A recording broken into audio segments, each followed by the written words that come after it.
All right, let's get into it. We're going to follow the story of how one single event in one small place can just completely spiral out of control.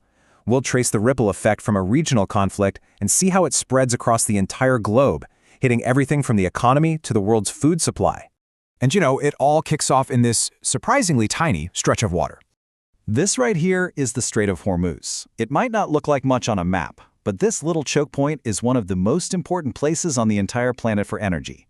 It's the only way out for oil from the Persian Gulf to the open ocean.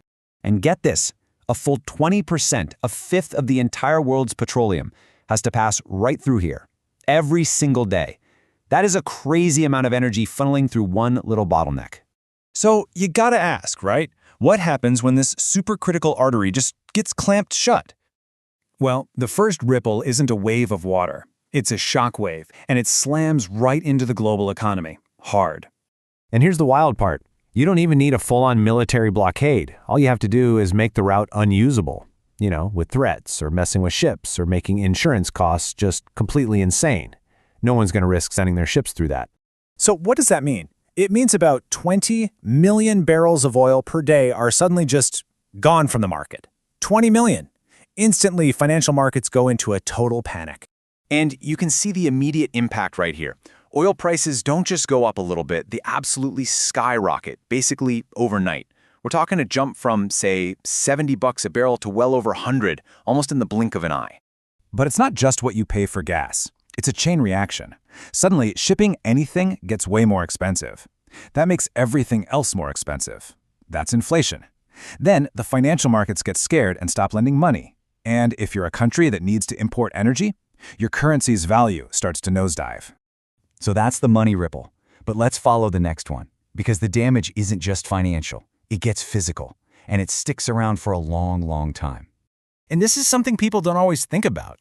The environment is often a silent casualty in a war. Every time a refinery, a chemical plant, or a military base gets hit, it leaves this deep, toxic scar on the earth. I mean, we are literally talking about creating a massive environmental sacrifice zone. All that pollution seeps into the ground, it gets into the water, it poisons crops, and that toxic mess is going to be there for generations. And here's where it gets even scarier. This region has nuclear-capable countries. So if the conflict escalates and those strikes hit a nuclear facility, the threat becomes terrifyingly real. Like John Areth says, you could have clouds of radioactive particles just blowing in the wind, poisoning coastlines and water far, far away from the fight itself. So that threat, that possibility of nuclear contamination, it forces us to look at the absolute worst-case scenario. What if this thing escalates all the way to nuclear weapons? And this isn't some sci-fi fantasy. Sadly, we have a historical blueprint for what that looks like. The bombings of Hiroshima and Nagasaki in 1945, they showed the world the horrific, almost unimaginable human price of these weapons. It's a lesson we can never forget. And this quote from a survivor really brings it home. They remind us of the scariest part, the danger you can't even see. It's not just the blast, it's the fallout that comes after, that flows with the wind. Right away, the destruction comes in 3 brutal waves. First, the blast itself, which is powerful enough to just level a city. Then, this intense wave of heat that causes terrible burns. And finally, the invisible wave of radiation that poisons you from the inside. And even if you survive all that, it's not over. Not by a long shot.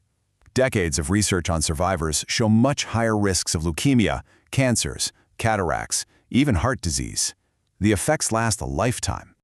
Okay, now for the final wave. This is what's really fascinating and honestly terrifying.